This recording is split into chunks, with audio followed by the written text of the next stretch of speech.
Hello friends. आज मैं discuss करूंगा एक बहुत ही इम्पोर्टेंट क्वेश्चन के बारे में।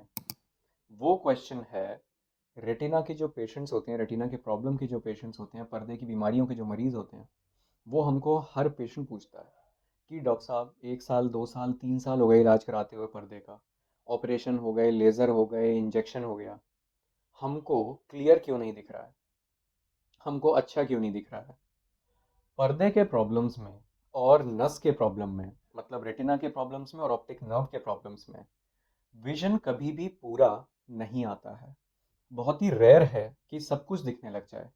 ठीक है, विजन बढ़ता ज़रूर है लेकिन पूरा नहीं बढ़ता। ये एक नेचुरल बात है, एक प्राकृतिक बात है। आपको एक बात समझनी पड़ेगी कि हर टिश्यू अलग अलग सेल्स का बनता है।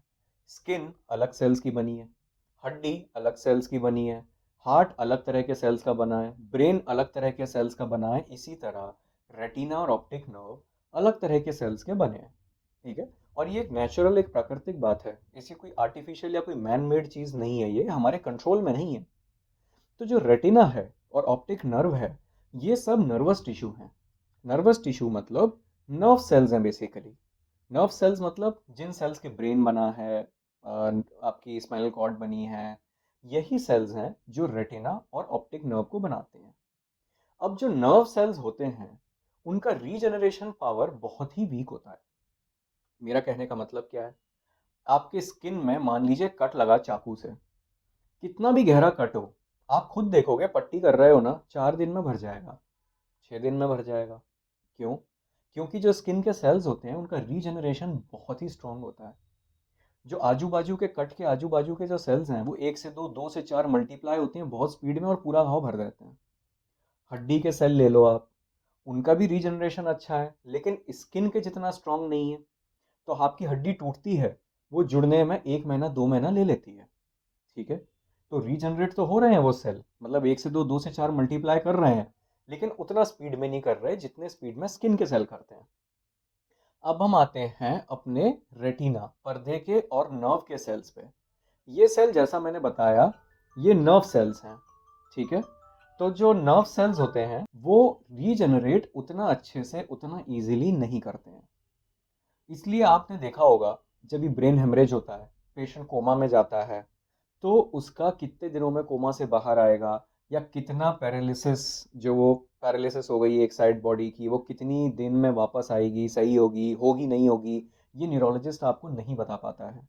क्यों? क्योंकि हेमरेज होने से जो ब्रेन के सेल्स डैमेज हो गए हैं वो कितना रीजनरेट करेंगे वापस, किस लेवल तक आ पाएंगे, ये कोई भी नहीं बोल सकता। ऐसे ही मान लो आपको आंख के पर्दे में सूजन आई, ब्लीडिंग आई, पर्दा सरक गया, कोई भी बीमारी हुई, इन्फेक्शन हुआ, चोट लग गई, तो घाव तो अपने ट्रीटमेंट कर दिया, सूजन है सूजन खत्म कर दिया डॉक्टर ने, ब्लीडिंग हुई थी पर्दे में, ब्लीडिंग खत्म कर दी, पर्दा सरक गया था, पर्दे को वापस चिपका दिया, ये तो डॉक्टर के हाथ में है। लेकिन ये सब होने के बाद एक्चुअल में वहां पे फंक्शन कितना वापस आ रहा है, वो इस पे डिपेंड करता है कि सेल्स वहां पे कितना रीजनरेट हो रहे हैं और कितना फंक्शनल हो रहे हैं। ये क्योंकि वो नर्व सेल्स हैं, कोई भी नहीं बोल सकता। इसलिए हम पर्दे की बीमारियों में पेशेंट को हमेशा ये बात बोल के रखते हैं कि हो सकता है आपकी पूरी विजन वापस ना आ पाए। तो कई बार पेशेंट्स ये भी बोलते हैं कि जब विजन बढ़ना ही नहीं है, बढ़ ही नहीं रही है, तो हम ट्रीटमेंट क्यों करें।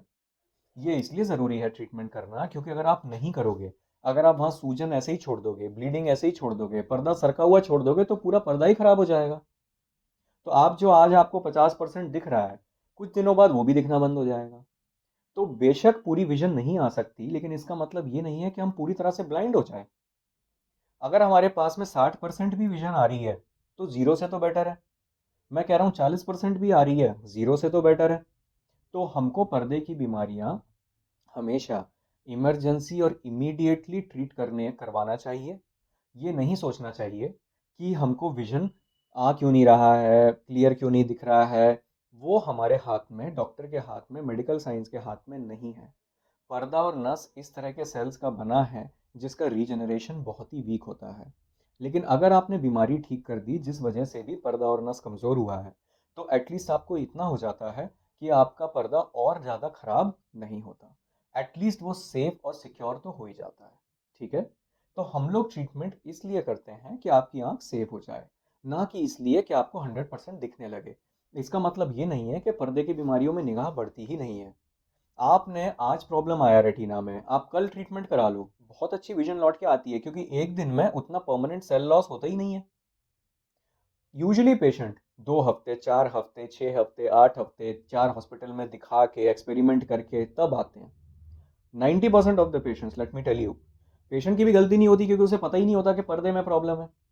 उसको तो दिखना कम हो गया, अब उसको ये नहीं पता कि यह चश्मे के नंबर बढ़ गया है, या मोतियाबिंद आ गया है, या पर्दे में दिक्कत है। तो वो यूजली घूमता है पहले, और जब उसे 2-3 जगह घूम के 1-2 महीने में आराम नहीं पड़ता है, तब जाके वो लैंड करता है रेटिना स्पेशलिस्ट के पास। और जब तक हो चुका होता है लेट, तो वो 1-2 महीने में जो सेल लॉस हो गया, जो फंक्शनल लॉस हो गया, उसको वापस लाना मुश्किल हो जाता है।